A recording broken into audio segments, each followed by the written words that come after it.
কয়েক বছর আগে রাজধানীর চীন মৈত্রী সম্মেলন কেন্দ্র থেকে ঢাকা আন্তর্জাতিক বাণিজ্য মেলার ভেন্যু সরিয়ে নেওয়া হয় পূর্বাচলে। এরপর এই ভেন্যুতে আর কোনো মেলার আয়োজন করা হয়নি। তবে এবছর বাণিজ্য মেলার আদলে একই ভেন্যুতে শুরু হয়েছে এশিয়া আন্তর্জাতিক বাণিজ্য মেলা। 17 দিন ব্যাপী এই মেলা শেষ হতে বাকি আর মাত্র একদিন। ফলে শেষ দিকে ক্রেতা আর দর্শনার্থীদের ভিড়ে জমে উঠেছে মেলা। শুক্রবার সরকারি ছুটি হওয়াতে অনেকেই ছুটে এসেছেন পরিবার পরিজন নিয়ে। কেউ কিনেছেন পছন্দের পণ্য, আবার কেউ কেউ এসেছেন দেখতে। খুব ভালো লেগেছে। লোকাল যারা নারী উদ্যোক্তা তারা কিন্তু খুব সুন্দর সুন্দর করে কিছু অর্নামেন্টস নিয়ে এসেছে এবং রেসপন্স কিন্তু খুব ভালো।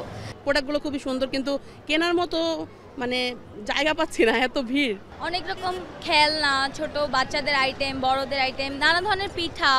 দেন এখানকার পরিবেশ আমাকে মনোমুগ্ধকর করতেছে। যে কয়দিন আমরা ছিলাম মোটামুটি চাপ ভালোই ছিল, বিশেষ করে ইভিনিং টাইমটাতে মানুষের চাপটা বেশি থাকে। আর আজকে তো আসলে বলার মতো ভাষাই নেই। এই মেলায় দেশি বিদেশি উদ্যোক্তাদের 248টি স্টল রয়েছে। শুরু থেকেই ক্রেতাদের বেশ সাড়া পেয়ে খুশি এসব উদ্যোক্তারা। আগামীতেও স্টল নেওয়ার ব্যাপারে আশাবাদী তারা। এবার মাশাআল্লাহ সবই আমাদের মতে খুবই ভালো, আর ইনশাআল্লাহ এবার মেলাটা সফল হয়েছে। এশিয়ান যে ফেয়ার হচ্ছে, এটাতে সকাল থেকে এখন পর্যন্ত যে পরিমাণে দর্শক বা ক্রেতা এসেছে, এটা আমাদের ধারণারও বাইরে। এদিকে বিকেলে মেলা পরিদর্শনে আসেন অন্তর্বর্তীকালীন সরকারের বেসামরিক বিমান ও পর্যটন উপদেষ্টা এফ হাসান আরিফ। বলেন, এ ধরনের আয়োজনের মধ্য দিয়ে প্রত্যেক জেলা থেকে নতুন উদ্যোক্তা উঠে আসবেন, বিকাশ হবে স্থানীয় সংস্কৃতি। এই ধরনের মেলা শুধু ঢাকা কেন্দ্রিক যেন না হয়, এই ধরনের মেলা যেন একেবারে প্রত্যন্ত অঞ্চলে হয়। আমাদের প্রত্যেকটি জেলারই নিজস্ব স্বকীয় একটি সংস্কৃতি আছে, ভাষার মধ্যেও সামান্য কিছু হেরফের আছে, যেটাকে আমরা বলে থাকি ভাষার মধ্যে টান থাকে, অনেক বৈচিত্র্য আছে।